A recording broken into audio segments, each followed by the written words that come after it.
I'm Cassandra Mitchell, 28 years old, and I still remember the exact moment my family shattered beyond repair. It was during Sunday dinner when my father slammed his fist on the mahogany table, wine glasses trembling. Your sister was born to live soft. You were born to be tough. Don't like it? Leave. My mother nodded in silent agreement while my sister Morgan smirked.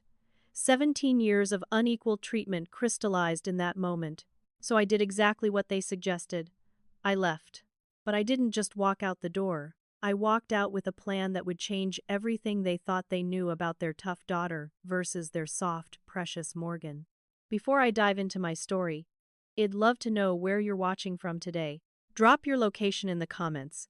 And if you're enjoying these real-life stories, please hit that subscribe button and give this video a thumbs up. Now, let me take you back to where this all began, long before that fateful dinner. The favoritism started so early I can barely remember a time when I wasn't compared to Morgan.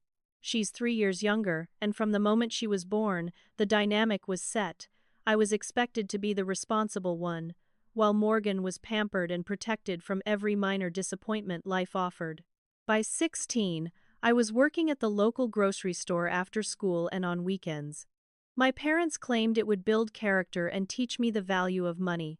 Meanwhile, Morgan never held a job. When she wanted a new phone or designer clothes, they appeared as if by magic. When I needed new school supplies, I heard, "You have your own money now, Cassandra. Use it wisely." The summer before my senior year, I worked 3 jobs to save for college. I'd come home exhausted after 14-hour days, only to find Morgan lounging by our pool, complaining about being bored. My mother would look at me and say, "Cassandra, can't you take your sister to the mall? She's been cooped up all day." My hard-earned money often went to buying us both lunch on these forced outings.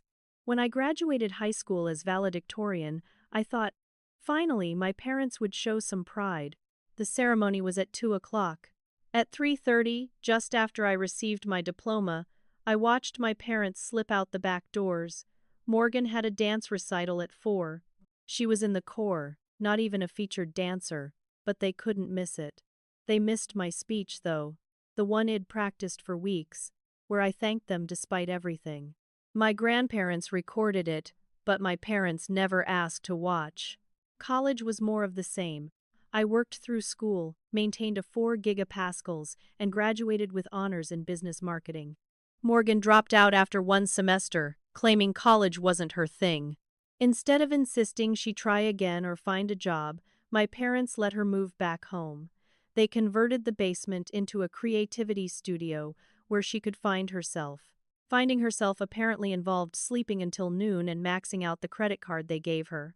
By the time I landed my first real marketing job, Morgan had cycled through 5 different passions: photography, jewelry making, interior design, food blogging, and yoga instruction. Each new interest required expensive equipment or training that my parents readily provided. None lasted more than a few months. "Your sister is sensitive," my mother would explain during our infrequent phone calls. "She gets discouraged easily. Not everyone has your natural resilience, Cassandra." Resilience. That was their code word for, "We don't have to worry about you." I wasn't born resilient, I was forced to become that way. The pattern continued into our 20s. I built my career methodically, moving up from entry-level to senior marketing strategist at one of Boston's top firms. Morgan lived at home, occasionally taking classes or starting short-lived businesses that my parents funded. When these ventures inevitably failed, they'd comfort her and assure her that success isn't everything and the right opportunity hasn't found you yet. 3 months before the infamous dinner, Morgan met Bradley, a successful real estate developer. Suddenly, she was in love and planning a wedding. My parents were ecstatic that Shed found someone stable who could take care of her. No one seemed concerned that Shed known him for only 12 weeks. A week before the dinner, Morgan called me in tears. Shed maxed out her credit cards again and needed $5,000 for a wedding venue deposit. When I suggested she wait until she saved some money or choose a less expensive venue, she exploded. "You've always been jealous of me. Mom and Dad know you resent me because they love me more." That call was the catalyst. After years of swallowing my feelings, I decided to address the inequality at the next family dinner. I would be calm and rational. I would present specific examples. I would ask for acknowledgement, not apologies. I had no idea I was walking into a trap. That Sunday, I arrived at my parents' house in the suburbs precisely at 6 o'clock. The familiar colonial-style home with its manicured lawn used to feel like safety when I was young. Now it just felt like a stage where I had to perform the role of strong, independent daughter who needs nothing from anyone. Mom greeted me at the door with her usual perfunctory hug. "Cassandra, darling, come in. Morgan and Bradley are already here." The dining room was set with the good china, the set reserved for holidays and special guests. Apparently, Bradley qualified as special. My father was pouring wine, in high spirits as he chatted with Bradley about golf handicaps and market trends. Morgan floated in wearing a new dress I'd seen in a boutique window last week, $400 at least. She flashed her left hand in my face, showing off an enormous diamond ring. "Isn't it gorgeous, Cass? 3 carats. Bradley knows I deserve only the best." I forced a smile and congratulated them both while Dad beamed proudly. Mom bustled in with a roast that must have cost a fortune. "Bradley, you're at the head of the table next to Morgan. Cassandra, you can sit across." The meal began pleasantly enough with discussion of Bradley's work and Morgan's wedding plans. I waited for a natural opening to bring up my concerns. It came when Morgan mentioned the venue. She wanted the one requiring the $5,000 deposit. "Actually," I said carefully, setting down my fork, "I wanted to talk about something related to that. I've been thinking about the financial support patterns in our family." The temperature in the room seemed to drop 10 degrees instantly. "What about them?" Dad asked sharply. I took a deep breath. "I've noticed a significant disparity in how resources are allocated between Morgan and me. It's been this way since we were children, and it continues today." Morgan rolled her eyes dramatically. "Here we go. Poor Cassandra, always the victim." "I'm not claiming to be a victim," I continued steadily. "I'm stating an observation and asking for it to be acknowledged." Mom nervously refilled wine glasses no one had emptied. "Honey, families aren't accounting ledgers. Different children have different needs. I understand that," I said. "But the difference has been so extreme that it's damaged our relationship as sisters and my relationship with you both as parents." Dad set his glass down hard. "You've always been stronger, more capable. Morgan needs more support, that's just reality." I leaned forward. "But have you ever considered that Morgan appears to need more support because you've never required her to stand on her own? It's become a self-fulfilling prophecy." Morgan's face flushed. "That's so unfair. Just because I'm not some robot workaholic like you, Morgan." Bradley interrupted gently, looking uncomfortable. It was the first time he'd spoken since the conversation shifted. "No, Bradley. She comes here after months of barely calling and starts attacking everyone."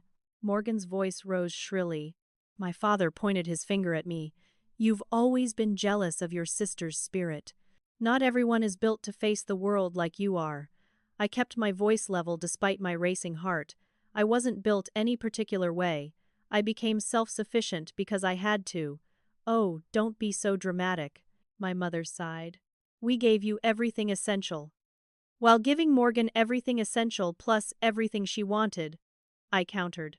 My father slammed his fist down then, making the silverware jump. "Your sister was born to live soft. You were born to be tough. Don't like it? Leave." The silence that followed was absolute. Even Morgan looked shocked at how plainly Head stated what had always been implied. "Richard," my mother murmured, but offered no contradiction. I looked at each of their faces, my mother's averted eyes, my father's defiant glare. Morgan's expression shifting from surprise to smug satisfaction. Only Bradley looked disturbed, his eyes darting between family members as he registered the dysfunction on display. "I see," I said quietly, placing my napkin beside my half-eaten meal. "Thank you for clarifying where I stand." I stood up, grabbed my purse, and walked out without another word. As I closed the front door behind me, I heard Bradley's voice raised in the dining room. "Are you all serious right now?" That was disgraceful. In my car, the tears finally came. Not gentle tears of sadness but wrenching sobs of release. I'd finally heard the truth spoken aloud, after years of pretending our family was just different, not broken. The clarity was devastating but necessary. As I pulled away from the curb, wiping my eyes, a strange calm settled over me. They had shown me exactly who they were and where I stood. Now I would show them exactly who I had become, not because I was born tough, but because they had given me no other choice. That night, I checked into a hotel instead of returning to my apartment. I needed neutral ground, somewhere untouched by family memories. I sat cross-legged on the king-sized bed, laptop open, mapping out what came next. This wasn't an impulsive reaction. It was a strategic retreat to regroup and plan. By morning, I had made several decisions. First, I would go completely no contact with my family. Second, I would move from my current apartment, which they knew how to access. Third, I would change my phone number. Fourth, I would start investigating exactly what was happening with the family finances, particularly my father's business. I called Heather, my best friend since college, who had witnessed the family dynamic firsthand over the years. "They actually said that," she gasped when I recounted the dinner. "Cassie, that's beyond favoritism, it's emotional abuse. I've enabled it by accepting it," I admitted. "But that stops now." Heather didn't hesitate. "You can stay with me while you look for a new place. And I know a realtor who can work quickly." Within a week, I had found a high-rise apartment in a secure building downtown, one that required visitor check-in through the front desk.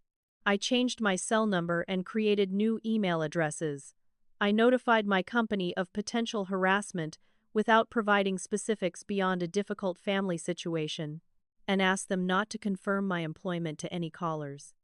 Heather helped me move on a rainy Saturday.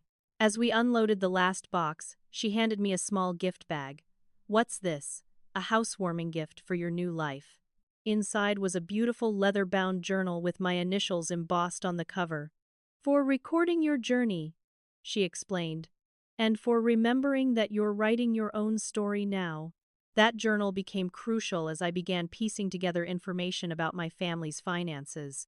I had always assumed my parents' clear favoritism was purely emotional, but something about my father's defensiveness at dinner made me wonder if there was more to it. Working in marketing had taught me research skills. I started with public records searches on my father's construction company, Mitchell Building and Development. Corporate filings showed it was technically owned 51% by my father and 49% by his partner, James Levin, but operating agreements gave my father controlling interest in all decisions. Next came property records. My parents' home was in both their names, as expected. But I also found 3 rental properties listed under a separate LLC with my mother and Morgan as the only members. The LLC had been formed 5 years earlier around the same time. It'd been told the family couldn't help with my student loans because business was slow. The more I dug, the more suspicious transactions I discovered. Large consulting fees paid to another company that, when traced, led back to an address matching my parents' vacation cabin. Regular payments labeled vendor services to a company registered solely in Morgan's name, though she had no discernible business. I needed professional help.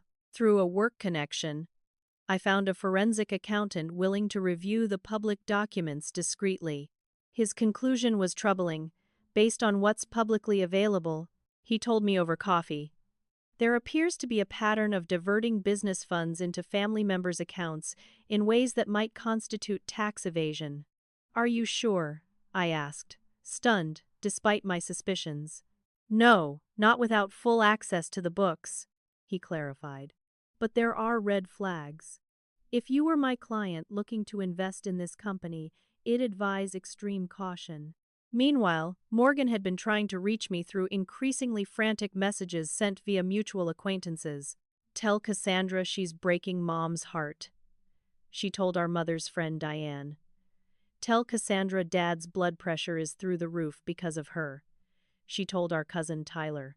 What she didn't know was that Bradley had reached out to me directly. He found my work email and sent a message with the subject line, concerned about what I witnessed. We met for coffee at a quiet cafe far from my parents' neighborhood. I had no idea what I was walking into with your family, he admitted, looking troubled. Morgan presented everything so differently. What did she tell you about me? I asked. That you were distant by choice, competitive, jealous of her relationship with your parents. He shook his head.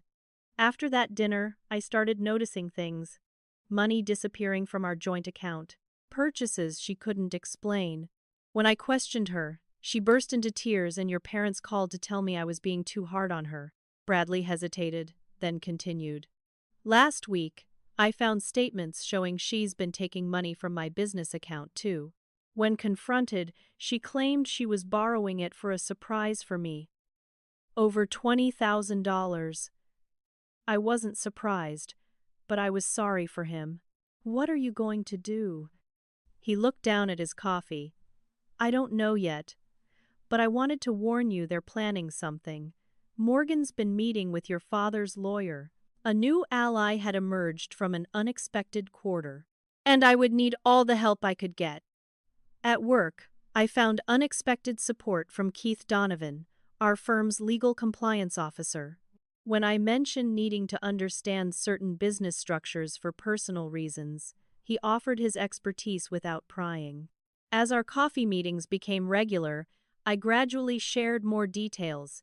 His outrage at my family's behavior was validating, and his knowledge of corporate law proved invaluable.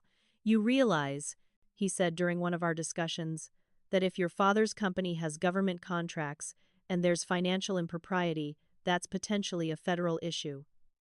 I hadn't considered that angle.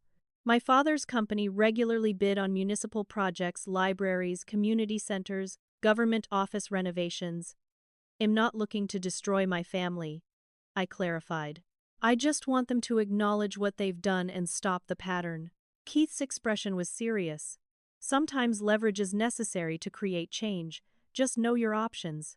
6 months into my strategic retreat, I had built a substantial file of evidence and a support system of true friends. I had also built my career to new heights, landing accounts that my previous family-pleasing self would have considered too ambitious. I was ready for whatever came next, which turned out to be more dramatic than even I had anticipated. 6 months of silence from my end had created a vacuum that my family couldn't stand. They were used to me accepting whatever scraps of attention they offered, always available when needed, never demanding equal treatment. My absence forced a shift in their dynamic that made them deeply uncomfortable. My first counter-move wasn't even planned as such. In marketing, major clients sometimes invite competing firms to pitch for their business. My team had been working for weeks on a presentation for Westbrook Development, one of the largest commercial real estate companies in New England. What I didn't know until the morning of the presentation was that Mitchell Building and Development was also pitching. I walked into the Westbrook conference room and saw my father across the table, his face paling when he recognized me. He looked older than I remembered, stress lines deepening around his eyes. For a moment, I considered withdrawing from the presentation, but professional pride won out. This was my work, my team's effort, and I wouldn't abandon it because of personal connections, Miss Mitchell, said Thomas Westbrook, the CEO, your team will present first. I delivered our pitch flawlessly, showcasing innovative marketing strategies tailored specifically to Westbrook's upcoming luxury condominium project. My father watched with an expression I'd never seen before, something between shock and reluctant admiration. When it was his team's turn, my father attempted to undermine our proposal. While the marketing concepts are certainly creative, he said with a dismissive gesture, I question whether they understand the practical construction timeline constraints that would make some of these promotional events impossible. I hadn't anticipated this direct attack, but years of being underestimated had prepared me for exactly this moment. Actually, I interjected smoothly, our proposal accounts for construction timelines. If you'll turn to Appendix C, you'll see we've included a detailed phase alignment chart that coordinates marketing activities with each construction benchmark. Thomas Westbrook flipped to the appendix and nodded appreciatively. Very thorough, Miss Mitchell. My father's presentation continued, but his confidence was visibly shaken. When the meeting concluded, Westbrook announced they would make their decision within a week. As everyone filed out, my father cornered me near the elevators. "What are you playing at, Cassandra?" he demanded in a harsh whisper. "You disappear for months, ignore your mother's calls, and now you're interfering with my business." I met his gaze steadily. "I'm doing my job. The fact that you see my success as interference is telling, don't you think?" His face reddened. "You've always had a chip on your shoulder. Now you're trying to punish us by competing directly with the family business." "I didn't know you were pitching for Westbrook until today," I replied truthfully. "But since we're talking about business, maybe we should discuss Mitchell Building's interesting accounting practices. The consulting fees to shell companies. The vendor payments to Morgan's non-existent business." The color drained from his face. "You're investigating me." "I'm protecting myself," I corrected. "Something I should have done years ago." The elevator arrived, and I stepped in, leaving him speechless in the hallway. As the doors closed, I caught a glimpse of his expression, shifting from shock to calculation. He wouldn't underestimate me again. That evening, Morgan called from an unknown number. "What did you say to Dad?" she demanded without preamble. He came home absolutely livid. "I presented a marketing proposal to a potential client," I answered calmly. His company happened to be pitching for the same client. "You know exactly what you're doing," she hissed. "You're trying to destroy everything because you're jealous of me. Always have been." I almost laughed at the irony. "Morgan, I've spent years trying to earn what was freely given to you. I'm not jealous. I'm tired of the inequality. They love me more because I actually care about family," she snapped. "You only care about your precious career and making money." "My career and making money were necessities, not choices," I reminded her. "And if caring about family means exploiting them financially, I think we have different definitions of love." She gasped. "What are you talking about?" "Ask Dad about the vendor payments to Morgan Enterprises LLC. Ask Mom about the rental property LLC that lists you as a member." There was a long silence before she spoke again, her voice unnervingly calm. "You have no idea what you're up against, Cassandra. You've always thought you were so smart, so capable, but you're alone. We're a united front." "Am I alone?" I countered. "Because Bradley seems pretty concerned about the money disappearing from his accounts." Another silence, this one charged with panic. "You've been talking to Bradley," he reached out to me. "Seems he's not entirely comfortable with your family's approach to finances." The call ended abruptly. I knew I had escalated the situation significantly, but retreating wasn't an option anymore. They needed to understand that the dynamics had changed permanently. The next morning, I received an email from Bradley with the subject line, "Warning." It contained a single line, "Morgan's planning to access your apartment. She still has the spare key you gave her last year." I had changed the locks when I moved, but the warning confirmed my suspicions about how far they might go. I increased security at my building and installed a small camera at my office door. That afternoon, my team was awarded the Westbrook account. It was a significant professional victory, made sweeter by the knowledge that my father had witnessed my competence firsthand. But I took no time to celebrate. The real battle was just beginning. Working with Keith, I began a more methodical investigation into Mitchell Building and Development. What started as personal curiosity had evolved into serious concern about potential legal violations that could impact me if they came to light publicly. As a marketing executive whose name was linked to the Mitchell family, I couldn't risk association with financial impropriety. "The problem," Keith explained as we reviewed documents in my apartment one evening, "is that without internal access, we can only see what's publicly filed. The really damning evidence would be in their bookkeeping records, which we can't access legally," I noted. "Not directly," he agreed, "but there might be another approach." Keith suggested reaching out to my father's business partner, James Levin. Although James owned 49% of the company, operating agreements gave my father controlling interest in all decisions. If James had been kept in the dark about questionable financial practices, He might have both the motivation and the access needed to confirm our suspicions. It's risky, I said. James and my father have been friends for 30 years. Business partners have fallen out over less, Keith pointed out, especially when one might be putting the other at legal risk. After careful consideration, I arranged a meeting with James at a quiet restaurant in Cambridge, away from any of my father's usual haunts. James arrived punctually, curiosity evident beneath his businesslike demeanor. "Cassandra," he greeted me warmly. "It's been what, 2 years? Your father mentioned you're doing well in marketing." I'm surprised he mentioned me at all, I replied honestly.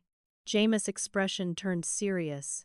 "Your father talks about you more than you might think," usually with a mixture of pride and frustration.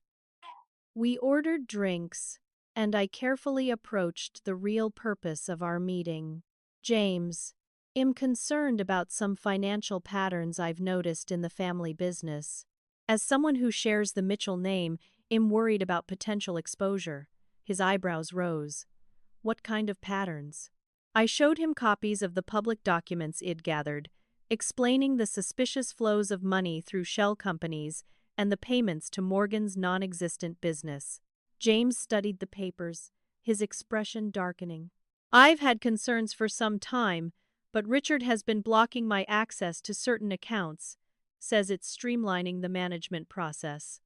"Have you seen the quarterly tax filings?" I asked. "Not the complete versions," he admitted. "My accountant has been asking questions that Richard dismisses." By the end of our dinner, James was visibly troubled. "I need to look into this further. If what you're suggesting is happening, I'm legally compromised as well. I'm not trying to damage the company," I assured him. "I just want transparency and accountability." James nodded slowly. "I understand. And I appreciate your discretion in coming to me directly." He hesitated before adding, "Your father isn't the same man I partnered with years ago. Ever since your mother's family money came into the picture, there's been a shift in his priorities." This was news to me. "My mother's family money, the trust that matured about 6 years ago," James elaborated. "Eleanor's father left her a substantial sum that became accessible on her 55th birthday. Richard was supposed to use it to expand the business, but most of it disappeared into family expenses. When I questioned it, he reminded me that our agreement gives him full control of financial decisions." Another piece of the puzzle clicked into place. My grandmother had always favored me, often commenting that I reminded her of herself at my age. It seemed my parents had diverted inheritance that might have been intended for both Morgan and me. The next day, I hired a private investigator to look into my mother's family trust and its disbursement. If my suspicions were correct, this wasn't just about favoritism anymore, it was about actual theft of funds that should have been partially mine. The PI's report arrived a week later, confirming what James had hinted at. My maternal grandfather's trust had indeed matured 6 years ago, with provisions that specified 70% to my mother and 15% each to Morgan and me. My portion, nearly $300,000, had been managed by my parents until such time as Cassandra demonstrates financial responsibility. Given that I was 22 at the time, with a steady job and no debt, the justification was flimsy at best, fraudulent at worst. Meanwhile, Morgan had ramped up her campaign to damage my reputation in family social circles. My cousin Eliza called to report that Morgan was telling everyone I had suffered a mental breakdown and was making wild accusations because I couldn't handle the pressure of my job. More disturbingly, my mother had begun reaching out to mutual friends, expressing grave concern about my fragile mental state and suggesting I needed intervention. These rumors reached my professional circles when a client mentioned hearing about my family troubles from someone at their country club, a club where my parents were long-standing members. The culmination came at the annual charity gala for Boston Children's Hospital, where my firm had donated substantial marketing services. I attended as part of our corporate team, only to find my mother already there, serving on the decoration committee as she had for years. When she spotted me across the ballroom, she made a beeline in my direction, face set in an expression of maternal concern that I now recognized as entirely performative. Cassandra, darling, she exclaimed, loudly enough for nearby guests to hear. We've been so worried. You haven't returned any calls, and after what happened with that client presentation. What happened? I interrupted firmly. Was that my team won the account? Her smile tightened. Of course, dear. Your father mentioned you were quite aggressive. We're just concerned about this vendetta you seem to be pursuing. I maintained a composed demeanor despite my racing heart. There's no vendetta, Mother, just a desire for honesty about the family dynamics, about the family finances. Her face paled slightly. I don't know what you're talking about. The trust from grandfather, I said quietly. My 15% that disappeared. Her reaction confirmed everything, the flash of guilt quickly masked by indignation. That money was for your future, we were protecting it. By spending it on Morgan. Your sister needed Daunt, I cut her off. Daunt say she needed it more. Daunt say I was stronger, more capable, born tough. I've heard it all before, and I don't accept it anymore. Her voice rose as her control slipped. You ungrateful child! After everything we've done for you. People were turning to stare now. My mother, realizing she had created exactly the scene Shed hoped to attribute to me, attempted damage control. Please, she said more quietly, gripping my arm, let's discuss this privately. Your behavior is embarrassing the family. I gently removed her hand. No, Mother. Your behavior is embarrassing the family.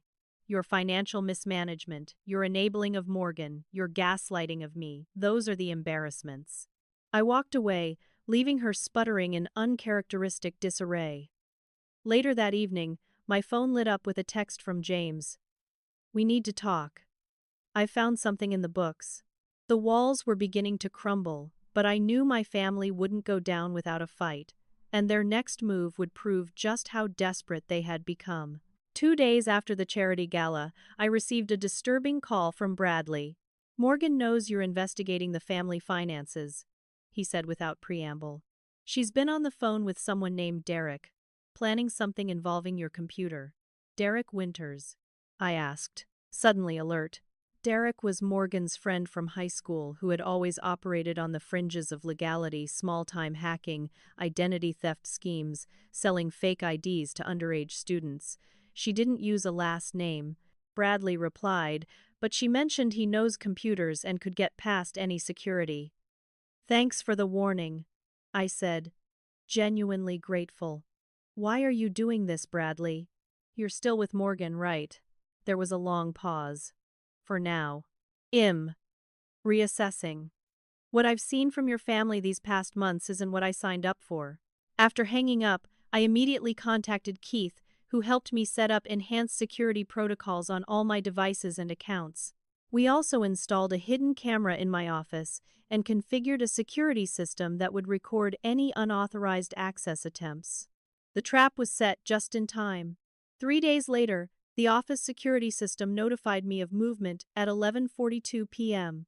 The camera footage showed Morgan and Derek entering with a key card they shouldn't have had access to, heading straight for my computer.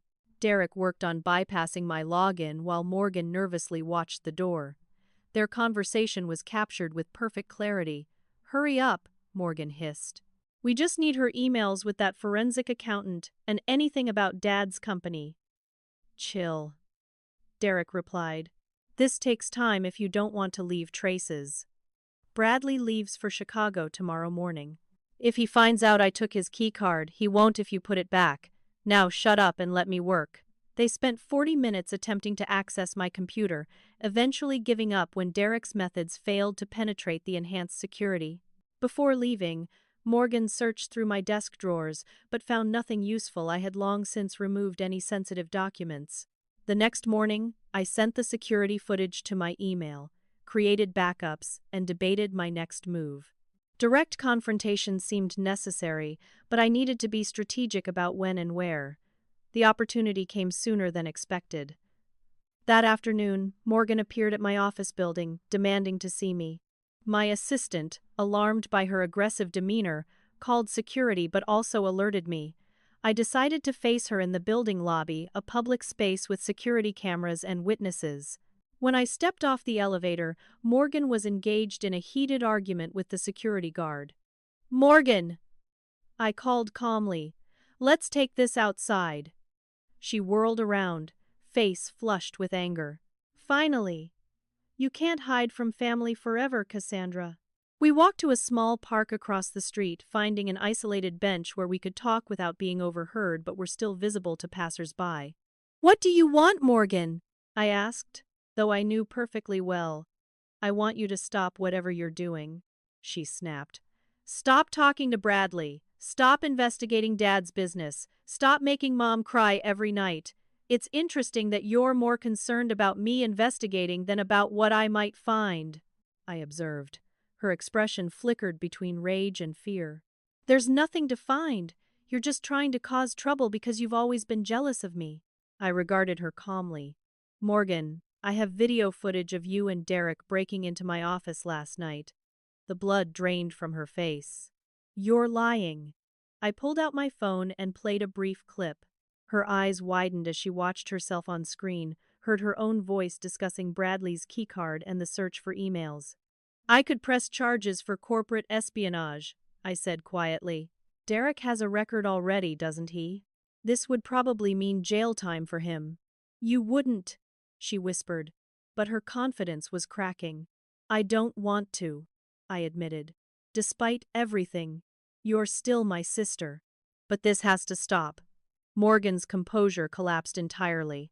"You don't understand. Mom and Dad will cut me off if anything happens to Dad's company. I'll have nothing. No money, no house, nothing. You'd have what most adults have," I pointed out. "A job. Responsibilities, independence." "I'm not like you," she cried, tears streaming down her face now. "I can't just start over at 25 with nothing." "You wouldn't have nothing. You'd have Bradley's leaving me," she interrupted, her voice breaking. "He says he needs space to reconsider. It's your fault. You've poisoned him against me." I felt a surprising pang of sympathy despite everything. Morgan had been just as trapped by our parents' dynamic as I had been, just in a gilded cage rather than a sparse one. "Morgan, I don't want to destroy the family. I want accountability and change. You want revenge," she countered bitterly. "If I wanted revenge, it'd already have gone to the authorities with what I know." This gave her pause. We sat in silence for a moment before she spoke again, her voice smaller. "What are you going to do?" "Continue my investigation. Present my findings to Dad, Mom, and you. Offer terms for moving forward that include restitution and structural changes in how the family operates, and if they refuse," I met her gaze directly, "then I'll do what's necessary to protect myself and recover what was taken from me." Morgan stood abruptly. "They'll never agree. Dad will fight you with everything he has." "I know," I replied. "But for once, I'm equally prepared to fight back." As she turned to leave, I added, "Morgan, think carefully about your next move. I'm documenting everything." She didn't respond, but her tense shoulders told me the message was received. True to form, Morgan's response came the next day in the form of an escalation rather than reflection. My boss called me into his office, expression grave. "Cassandra, we've received some concerning emails apparently from your account. I wanted to discuss them with you before taking action." He showed me printouts of emails that appeared to be from my work address, containing confidential client information being offered to competitors. The emails were dated from the previous week, exactly when Morgan and Derek had attempted to access my computer. "These aren't from me," I said immediately. "I believe they're fabricated as part of a personal situation that's unfortunately spilled into my professional life." I explained briefly about the family conflict and the documented break-in attempt, sharing the security footage. My boss, initially skeptical, became increasingly concerned as he watched the video. "This is serious, Cassandra. Corporate espionage, identity fraud, these are criminal matters." "I know," I acknowledged. "I've been trying to handle it privately, but it seems that's no longer possible." After a thorough investigation by our IT security team, they confirmed the emails were sophisticated forgeries, likely created by altering screenshots of legitimate emails from my account. The metadata didn't match our server logs, and the supposed recipients confirmed they had never received such communications. The attempt to destroy my career had failed, but it represented a dangerous escalation. Morgan had crossed from family conflict into potentially criminal behavior. More concerning, she hadn't acted alone. Our parents were almost certainly involved in the planning, if not the execution. I called Bradley that evening to update him on the situation. "She's spiraling," he said, sounding exhausted. "When I confronted her about taking my keycard, she claimed you had given her permission to retrieve personal items from your office. When I pointed out that made no sense given your estrangement, she accused me of calling her a liar and threw a vase at the wall."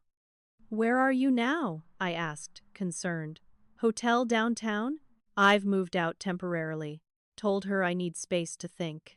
Her parents keep calling me, alternating between threats and emotional appeals." "Be careful," I warned him. "They're becoming desperate." As I hung up, I realized I was at a critical juncture. I had successfully defended against their first serious attack, but they would regroup and try again. The question was whether to continue playing defense or to take more decisive action. The decision was made for me when Keith called with urgent news. "James Levin just contacted me," he said.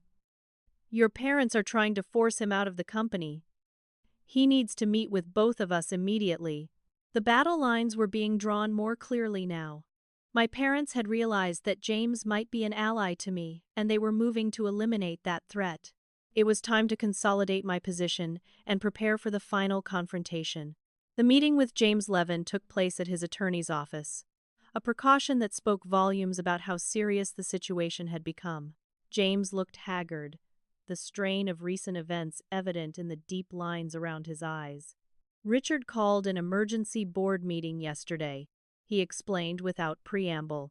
"Hes invoking a clause in our partnership agreement that allows for forced buyout in cases of irreconcilable business differences." "Can he do that?" I asked. James' attorney, a stern woman named Victoria Sanderson, interjected. "Technically, yes, but only if he can demonstrate that Mr. Levin has acted against the company's interests or breached fiduciary duty, which he's claiming I did by sharing financial concerns with you," James added bitterly. "Hes painting me as a corporate saboteur, working with his unstable daughter to undermine the family business." "We need those internal financial records now," Keith urged. "If they're forcing you out, there's no reason to protect them anymore." James nodded grimly. "I had my assistant copy everything before the meeting. Full accounting records for the past 7 years. He slid a flash drive across the table. "It's worse than we thought. The records confirmed all our suspicions and revealed new issues. Beyond the diversion of funds to Morgan and my mother, there were systematic misclassifications of personal expenses as business costs, underreporting of income on tax filings, and questionable invoicing practices on government contracts. Most damning of all were emails between my parents discussing my grandfather's trust, explicitly acknowledging that they were temporarily managing my portion with no intention of ever transferring it to me. This is textbook fraud," Victoria stated flatly after reviewing the documents. "Both civil and potentially criminal. We spent hours developing a strategy. James would contest the forced buyout while we prepared documentation for potential legal action. The goal remained resolution without public exposure if possible, but we needed leverage."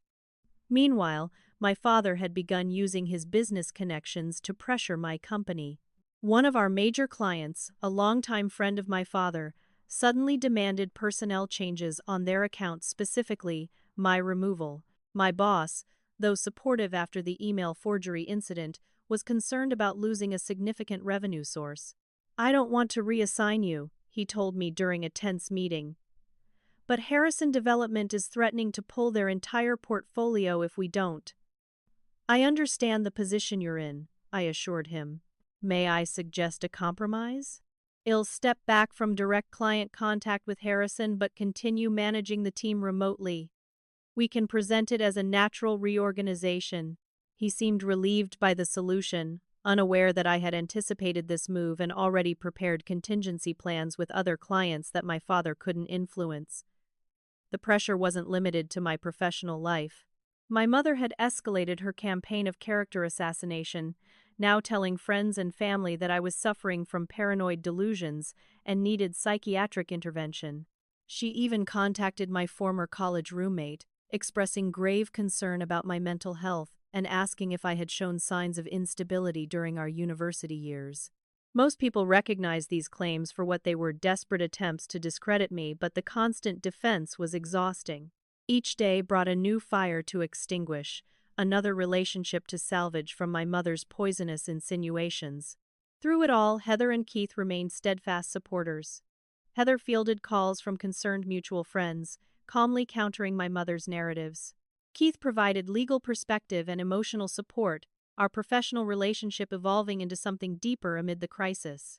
"You don't have to handle everything alone," he reminded me during a particularly difficult day, when 3 separate professional contacts had called to check on my well-being after conversations with my father. "That's what they've trained you to believe, that you have to be tough and self-sufficient because you were born that way. It's manipulation, not truth." His words struck home. For years, I had prided myself on needing no one, handling everything independently, exactly as my parents had programmed me to do. Their narrative of me being naturally tough had served their purposes perfectly, allowing them to neglect me with a clear conscience while lavishing resources on Morgan. The pressure intensified when I discovered my parents were attempting to exclude me from my grandmother's estate. Grandmother Mitchell had died 2 years earlier, leaving a modest inheritance to be divided equally between Morgan and me. The funds were held in trust until the settling of her complex estate, which was nearing completion. Bradley, still in contact with the family while maintaining his separation from Morgan, heard my father discussing plans to challenge my inclusion in the will on grounds of estrangement from the family. "Hez claiming your grandmother would have wanted to disinherit you because you've abandoned the family," Bradley reported. "Hez been meeting with her former attorney, trying to find grounds to challenge the will." This news nearly broke me. My grandmother had been the one person in the family who truly valued me, who saw my independence as strength rather than an excuse to withhold love and support. The thought of them using her death to further their campaign against me was almost unbearable. For the first time since leaving the fateful dinner, I found myself questioning whether I had the strength to continue. The constant attacks, the need to defend myself on multiple fronts, the emotional toll of fighting the people who should have protected me, it was overwhelming. That night, alone in my apartment, I called Heather in tears. "I don't know if I can do this anymore," I admitted. "They're relentless. Every time I block one attack, they find a new angle. Maybe I should just walk away, leave the city, start over somewhere they can't reach me." "You could," she acknowledged. "And no one would blame you. But Cassie, running now means running forever. They'll never stop feeling entitled to control you, to take what's yours. The only way out is through." She was right, of course. This wasn't just about money or even justice anymore. It was about breaking a lifelong pattern of manipulation and establishing boundaries that would protect me permanently. The next morning, Keith called with unexpected news. "James found your grandmother's original will and supporting documentation. She anticipated your father might try something like this and left explicit instructions with her personal attorney, not the family's lawyer. There's a letter addressed to you." I met James at a quiet cafe to receive the documents. The envelope, sealed with my grandmother's distinctive wax stamp, contained a handwritten letter dated just 2 months before her death. "My dearest Cassandra," it began. "If you're reading this, I'm gone, and your father is attempting what I long feared, using my estate to continue the pattern of favoritism that has damaged our family for years. I've always seen myself in you, your strength, your determination, your fundamental decency despite unfair treatment. But strength should be celebrated, not exploited. I've instructed my personal attorney, separate from the family firm, to ensure my wishes are honored. You and Morgan will share equally in my estate, regardless of your father's machinations. Know that I was always proud of you, not just for what you achieved, but for who you are. With love, Grandmother." I read the letter twice, tears blurring my vision. It wasn't just the validation from beyond the grave that moved me, it was the realization that I wasn't fighting alone. My grandmother had seen the truth, and taken steps to protect me. James had risked his business partnership to stand for what was right. Heather, Keith, even Bradley in his way, all had chosen to support me despite the easier path of looking away. With renewed determination, I began preparations for the final confrontation. We had the evidence. We had the legal standing. Now we needed the perfect strategy to end this war decisively, not just for my benefit, but to break the destructive patterns that had poisoned our family for generations. After weeks of preparation, the time had come for decisive action. The approach had to be calibrated perfectly enough pressure to force acknowledgment and change, but not so much as to destroy the family business and leave innocent employees suffering the consequences. Keith, James, and I developed a multi-pronged strategy. First, James would use his board position to call a special investor meeting, ostensibly to address irregularities in financial reporting. My father, as majority owner, couldn't prevent the meeting without raising red flags with the other minor investors and business partners. Second, I would attend not as a family member but as a potential investor concerned about the company's stability, a pretense that would get me in the door while allowing a professional rather than personal presentation of the issues. The meeting was scheduled for a Thursday afternoon at the company headquarters. I arrived early, dressed in my most authoritative business attire, and waited calmly in the conference room as board members and investors filtered in. Many knew me as Richard's daughter, but seemed confused by my presence in a business capacity. My father entered last, stopping short when he saw me. His momentary shock quickly hardened into barely controlled fury. "What is the meaning of this?" he demanded, glaring at James. "Family members have no place at board meetings. Miss Mitchell is here as a representative of potential investors concerned about company governance," James replied smoothly, using the script we had prepared. Given her marketing expertise and familiarity with the construction industry, she's been engaged to assess organizational stability. My father might have contested this further, but other board members were watching with interest. Creating a scene would only validate concerns about his judgment. He took his seat at the head of the table, jaw clenched tight.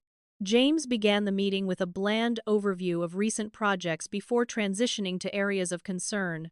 "Before we proceed further," he said gravely, "I must bring to the board's attention certain financial practices that may expose the company to regulatory risk."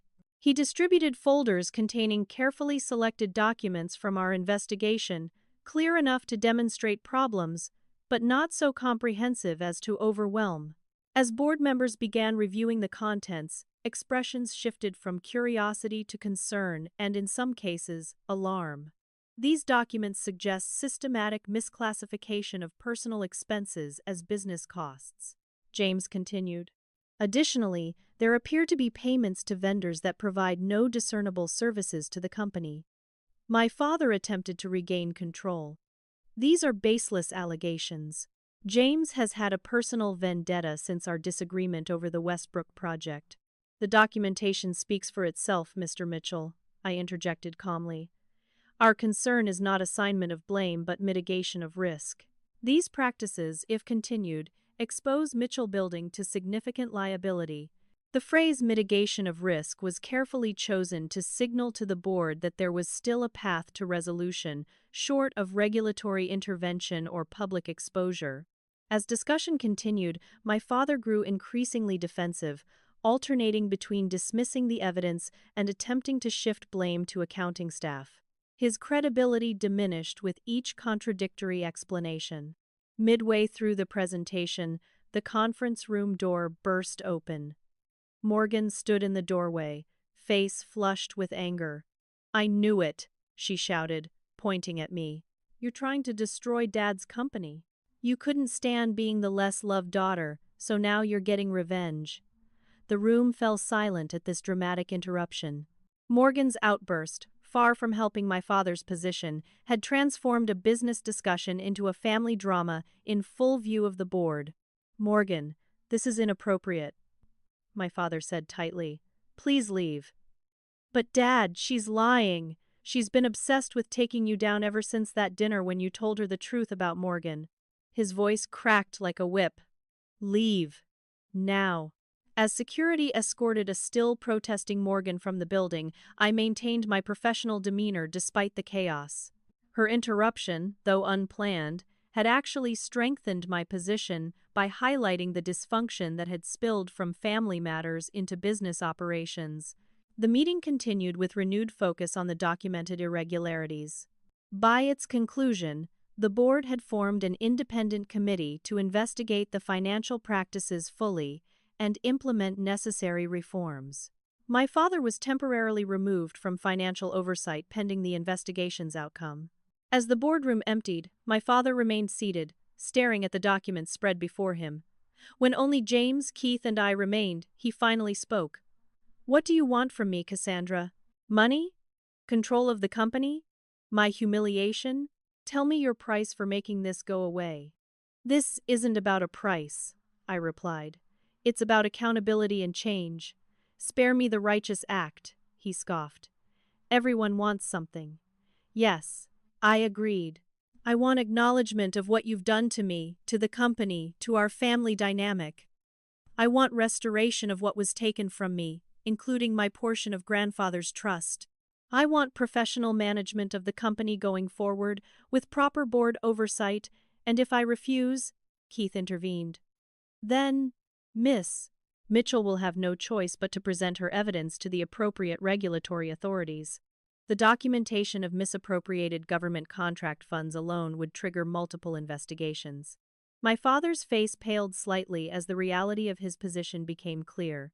"You destroy your own family business? Put employees out of work? All for some perceived childhood slight." "Theft isn't a perceived slight," I corrected him. "And I've structured this specifically to protect the business and its employees. You're the only one at risk here, Dad. The choice is yours." As we left him sitting alone in the boardroom, I felt no triumph, only a weary determination to see this through to resolution. The aftermath was swift. My mother called that evening, alternating between tearful pleas and vicious accusations. Morgan launched a final, desperate gambit, breaking into our parents' home and stealing family heirlooms, jewelry, art, and documents that she then attempted to plant in my apartment building's storage unit. The building's security cameras caught her in the act, adding attempted fraud to her growing list of poor decisions. Bradley, witnessing this final implosion, officially ended their engagement. He contacted me once more to apologize for his unwitting role in the family drama and to thank me for opening his eyes to what he was marrying into. 3 days after the board meeting, I received a call from my father's personal attorney requesting a private meeting. The family was ready to negotiate terms. The family meeting took place in a neutral location, a private room at a downtown law firm with no connections to either side. I arrived with Keith and my own attorney, prepared for whatever tactics my parents might employ. To my surprise, my father appeared subdued, the bluster and intimidation tactics noticeably absent. My mother sat rigidly beside him, her usual perfect composure fractured by nervous gestures and avoiding my gaze. Morgan was present but uncharacteristically quiet, her expression vacillating between resentment and uncertainty. Also present were my Uncle Robert, my father's older brother who had largely stayed out of family matters, and my Aunt Patricia, my mother's sister. Their presence as witnesses suggested my parents understood the seriousness of the situation. "Thank you for agreeing to meet," my father began formally. "We're here to discuss resolution of certain financial and family matters." I nodded, but remained silent, letting him continue. "After reviewing the documentation you presented and consulting with our advisors, we acknowledge that there have been irregularities in how family funds were managed. While there may be different interpretations of intent, we recognize that changes are necessary." It wasn't quite the acknowledgement I'd hoped for, but it was more than it expected. My attorney placed a document on the table, our proposed terms for resolution. My father's attorney reviewed it, occasionally whispering clarifications to my father, who grew increasingly tense as he understood the specifics. "This is excessive," he finally stated. "Restitution of your grandfather's trust with interest, I understand. But your demand for equal distribution of family assets going forward and the governance changes to the company are non-negotiable." I finished firmly. The company changes have already been approved by the board. As for family assets, I'm not asking for anything that wasn't intended to be shared equally. My mother spoke for the first time, her voice tight with suppressed emotion. You've always resented Morgan. This is just revenge for perceived favoritism. It wasn't perceived. Mother, I replied calmly.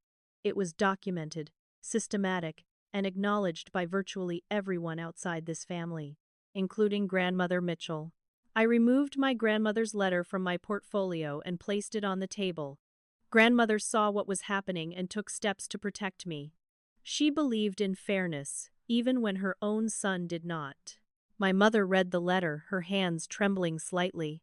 When she finished, she passed it to my father without comment, but I noticed tears in her eyes that she quickly blinked away. The discussion continued for hours, addressing each point of contention methodically.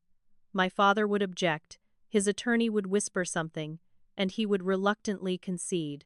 By late afternoon, we had reached agreement on most issues. 1. Full restitution of my portion of my grandfather's trust with accrued interest. 2. Equal distribution of my grandmother's estate as originally intended. 3. Implementation of proper corporate governance at Mitchell Building and Development, with my father stepping back from financial control. 4. Family therapy as a condition for any future relationship. 5. A formal acknowledgment of the favoritism and financial mismanagement. The last point proved most difficult. My parents resisted putting into writing any admission of wrongdoing or unequal treatment. After much negotiation, we settled on language that, while not as direct as I'd preferred, acknowledged differing approaches to supporting each daughter that had inadvertently created perceptions of unequal treatment. Morgan remained mostly silent throughout, occasionally whispering to our mother, but offering little to the conversation. Only when discussion turned to her future financial support did she engage directly. So I'm just cut off, she demanded, finally breaking her silence. After promising my whole life that you'd always take care of me, no one is cut off, I clarified. The agreement specifies transitional support while you develop independence education, career training, reasonable living expenses for 1 year. That's not fair. You're punishing me for being loved.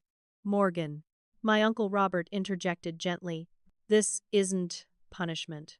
It's an opportunity to develop the capabilities your sister had to learn on her own. Morgan fell silent again, but I noticed her expression shift slightly from indignation to something less certain, perhaps, the first glimmerings of self-reflection.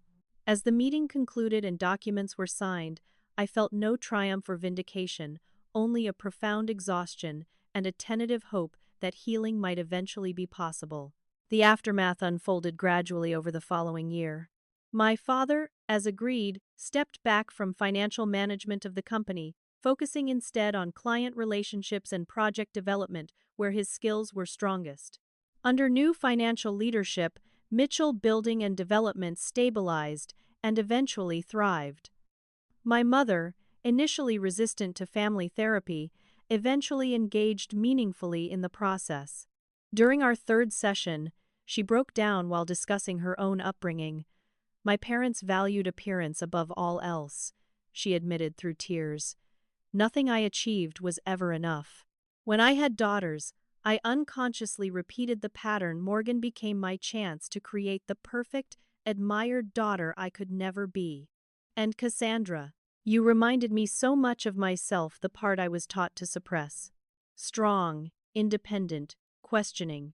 I couldn't bear seeing it, so I pushed you away. It wasn't an excuse, but it was context that helped me understand the generational patterns at work. Over time, my relationship with my mother evolved into something more authentic, if still tentative and bounded by careful limits. Morgan's journey proved more complex. Initially, she retreated into bitter resentment, refusing therapy and blaming me for destroying everything. When her lifestyle funds dwindled, she cycled through several friends' guest rooms before finally accepting the reality of her situation. 6 months after the agreement, she enrolled in community college courses in business administration. To everyone's surprise, including perhaps her own, She discovered an aptitude for organizational systems and event coordination. By the year's end, she had started a small event planning business, leveraging her social connections but building it through her own efforts.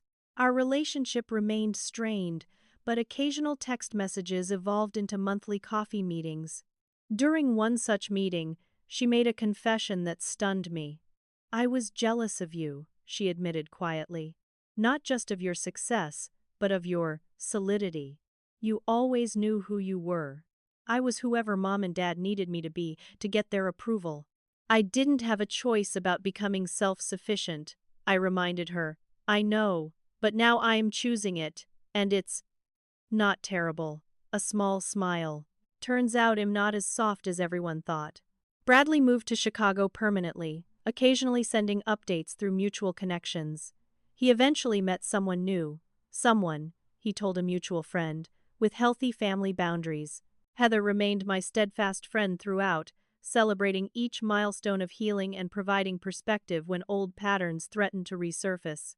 Keith's support evolved beyond legal and professional assistance into a deep personal connection that eventually blossomed into romance.